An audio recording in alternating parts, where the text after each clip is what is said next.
Joining me now, just back from Vietnam, is the President's National Security Advisor, John Bolton. Ambassador, welcome back to Fox News Sunday.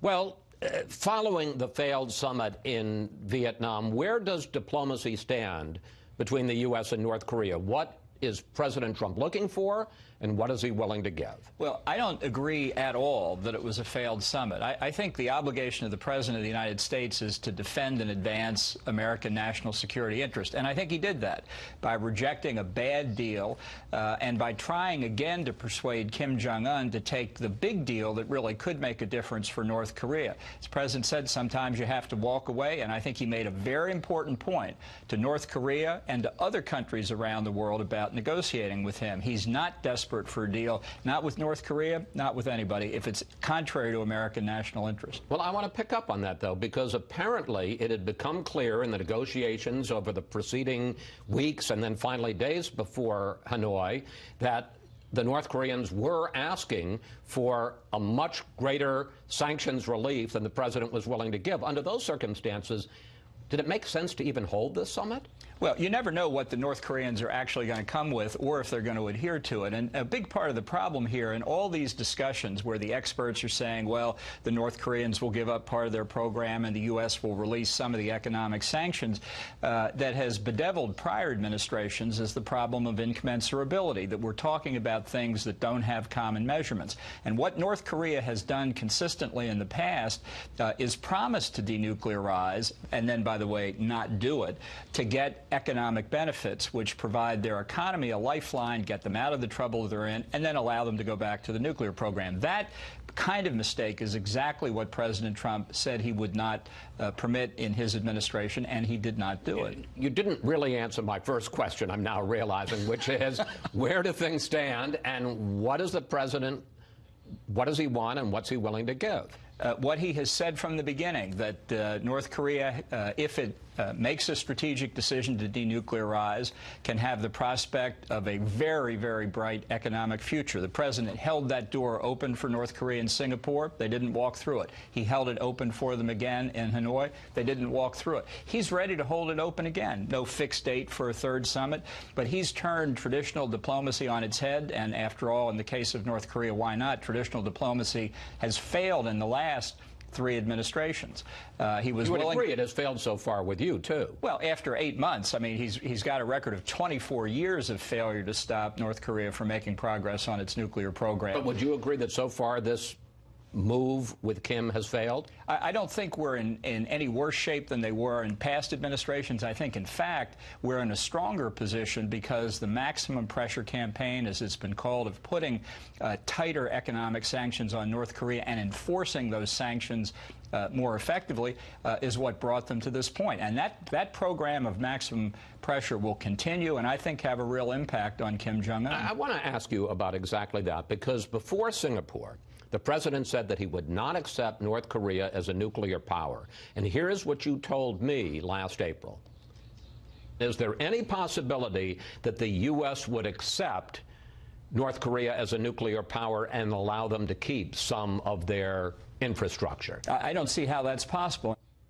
But this week, the President kept saying over and over again, there's no rush for North Korea to give up its nuclear weapons, to give up its missiles. The key is no testing. And according to intelligence reports, U.S. intelligence reports, in the last year, while they have not tested, North Korea has produced enough nuclear fuel for 5 to 7 more nuclear weapons. So I guess the question is, in effect, despite what you said, despite what the President said, aren't you accepting North Korea as a nuclear power? And haven't you, in fact, given a big concession, which is that in return for no testing, you've agreed to cancel major joint exercises with the South Koreans? No, I don't think the President sees it that way at all. The objective of making sure that North Korea denuclearizes is still the policy of the administration. And I think... But then why does it say no rush? that the fact is, at the moment, the leverage is on the side of the United States as the economic sanctions continue to take hold. There's no doubt over a protracted period of time that the time does work in favor of the proliferator, but I think our judgment right now is that time works in the favor of the president's position as North Korea sees the effect of these sanctions taking greater effect. Just briefly, can you give us a little of the mood music? You're in that meeting. You're at that table, you and the President and the Secretary of State and the White House Chief of Staff, Mick Mulvaney, at the same time with Kim and the other people. How did it fall apart? Who said what? Well, I don't think it fell apart. I think the president... Well, all right. How did they end up leaving? Well, they left on good terms, and I think that was part of what the president wanted. He has But was it, you can look at this picture here. Was it at that meeting? Who said what? Well, there were several meetings, and it would take a long time, but I can tell you this. The president stressed to Kim Jong-un he thought progress had been made. He thought that there were still negotiations that were possible. I would say the North Koreans were very disappointed we didn't buy their bad deal. You know, that's life in the big city. Did Kim say anything? I mean, you remember famously Gorbachev and Reagan, and Gorbachev said, what more could I have said? And Reagan said, you could have said yes on SDI in Iceland.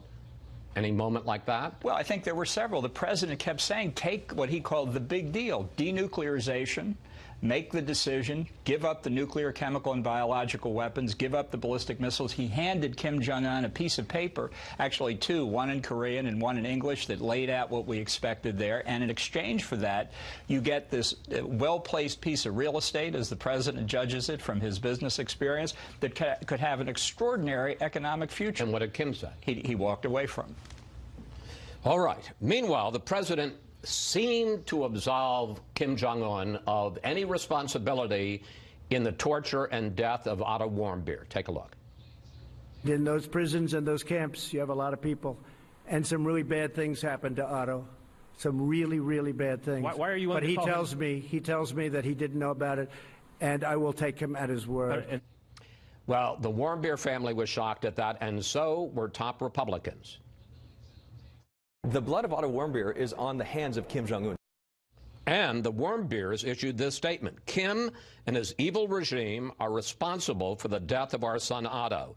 Kim and his evil regime are responsible for unimaginable cruelty and inhumanity. No excuses or lavish praise can change that. Question, why did the president take Kim's word that he didn't know? Look, the president has been very clear, both in public and I've heard him in private in the Oval Office, that he considers what happened to Otto Warmbier to be despicable and barbaric.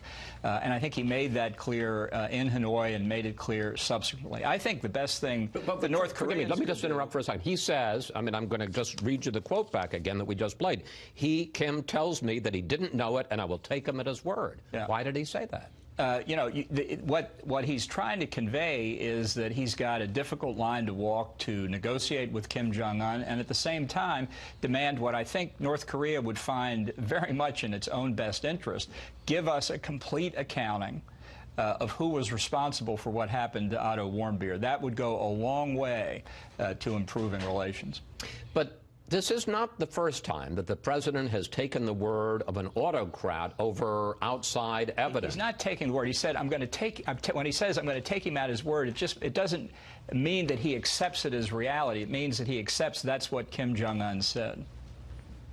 So when he says, "I take him at his word," it doesn't mean that he believes Kim Jong-un? Well, that's what he said. I think one way to prove that is to give the United States a complete accounting. Okay. Regardless of it, this is not the first time the president has sided with an autocrat over outside evidence. Here's what the president said about the Saudi murder of Jamal Khashoggi. I hate the crime. I hate what's done. I hate the cover-up. And I will tell you this, the Crown Prince hates it more than I do, and they have vehemently denied it. And here is the president at the Helsinki summit with Putin on whether Russia interfered in the 2016 election. I have great confidence in my intelligence people, but I will tell you that President Putin was extremely strong and powerful in his denial today. Why does the president trust Putin and MBS and Kim over U.S. intelligence. I don't think that's what he's saying. And again, if you take the case of Khashoggi, he and others in the administration have said repeatedly, we want from Saudi Arabia a complete top-to-bottom explanation of what happened. And it's been months and you haven't gotten it, and the Senate has been calling for stricter sanctions, and you guys are opposing it. It certainly would happen in the case of Putin. He specifically said U.S. intelligence says this, but Putin says no. And fundamentally, in the case of all three of those countries, we've got to pursue American national interest. And that involves matters much weightier, much more important than some of these statements by the leaders. Look, foreign leaders who are friends of ours lie to our face as well. This is nothing new in international relations. But forgive me, and you go back to the Reagan years, too, as do I. Ronald Reagan, when he was dealing with Mikhail Gorbachev over the most sensitive issues, continued to call him out on human rights and the abuses in the Soviet gulags. He didn't shy away from confronting Gorbachev with the tough issues. I don't think President Trump has either. Certainly, as you heard, even in the tapes you played, again, on the Khashoggi thing or on Otto Warmbier, he's decried the acts that we're concerned about as barbaric. Okay. There are reports. I got to say, there's a lot of tough stuff to talk to you about today.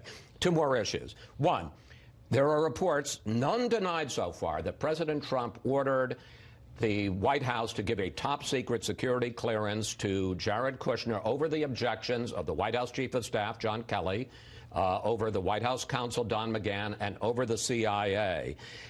As National Security Advisor, do you have any concerns about Jared Kushner having access to the nation's top secrets? I don't have any concerns. I deal with Jared all the time on the Middle East peace process and a number of other issues. I trust him. I have no idea what the story is on the security clearance. It's not something that falls within my area of responsibility. But if asked, do I trust Jared Kushner, the answer is yes. You do not think he is a security risk? I do not. Other question on that, though. Will the White House meet a deadline tomorrow to turn over to the House all documents that they're seeking on White House security clearances? Well, you know, I'm involved in that since they have some nonsensical ideas about me, which I'll one day be free to discuss as a private citizen. But as a White House official, all I can say is the White House counsel and the Department of Justice are handling that, and whether I like it or not, I will leave it to them. Meaning what, when you say whether you like it? What they're going to respond to the Congress. Do you know whether they're going to turn over the paper or not? I don't know. I think it's up to them. As I say, if I were a private citizen, I'd have a lot to say about this. Well, you know me too well. It's like you've dangled the piece of meat in front of me. Do you think that Congress doesn't have a right to that information? I think I've been, from my days at the Justice Department, a strong proponent of executive privilege and the ability of the executive branch to function free from unwarranted congressional interference. So if by chance that's the stance that the White House counsel and the Justice Department take, I'll be fine with that as a matter of constitutional law. I'm just saying, if I were unfettered by my official responsibilities, I'd be delighted to take on these allegations about me. Okay, final question. Venezuela. For all the declarations from you and from other top White House officials and the quote is, Maduro must go, the fact is he continues to hold on to power. There was this big face-off last week about humanitarian aid coming in or not. They were able to block it, generally speaking, with some defections. The generals and the military is standing by him. One, what do you do next to try to force him out? And two, if the opposition leader, Juan Guaido, returns to Venezuela in the next day or so and is arrested, what will the U.S. response be? Look, the opposition is very united. I think Maduro made a big mistake by trying to block the aid. And let's be clear, it wasn't so much the regular Venezuelan military that blocked the aid coming across the borders. It was the colectivos, these bands of motorcycle gangs, organized and trained and financed by Cuba. That's really one of the big problems in Venezuela, which in parts of Latin America they call Cubazuela because of the influence of the Cubans that we need to get rid of. And let me just say, with respect to the military, there are countless conversations going on below the surface as to where the military will go. I think Maduro's position is very precarious. We want to see a peaceful transition of power. If Guaido is arrested, what will the U.S. response be? Well, we're gonna watch what happens. I think we've warned Maduro and his henchmen and the Cubans very clearly, but the opposition is united in ways unprecedented over the last 20 years. And if Maduro took that step, I think it would just hasten the day that he leaves. Ambassador Bolton, thank you. Thanks for answering all our questions. Always good to talk with you, sir. Glad to be with you.